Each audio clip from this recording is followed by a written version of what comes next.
জগৎ বিখ্যাত কুতুবুল আলম শেখ শিবলি একদিন রাস্তাতে যাইতেছে, গাছ ডাক দিয়ে বলে, হে শিবলি কুম দাঁড়ায় যাও। শিবলি দাঁড়ায় গেছে। কি ব্যাপার?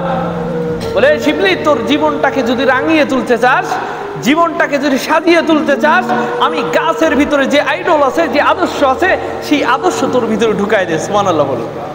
মুহতারাম হাজিরিন, এবার শিবলি বলে, গাছ তোর ভিতরে কি এমন আইডিওলজি আদর্শ আছে যে আদর্শ আমি শিবলির ভিতরে ঢুকাবো?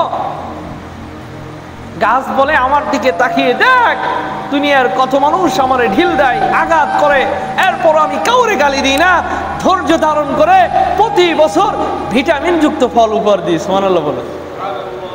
গাছ ফল দেয় না? আরে মেয়ে, গাছ ফল দেয় না? ফল দেয়, সেগুলো আমরা ভক্ষণ করি। গাছের ভিতরে আদর্শ আছে, গাছের ভিতরে অহংকার নাই, সে উপরে ওঠে। কিন্তু জিন জাতি, এর ভিতরে অহংকার তাকাব্বুর বেশি।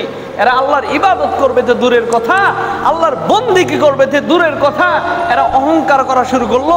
এক এক এলাকার এক এক খোদা নিজেরাই দাবি করলো। নাউজুবিল্লাহ বলে।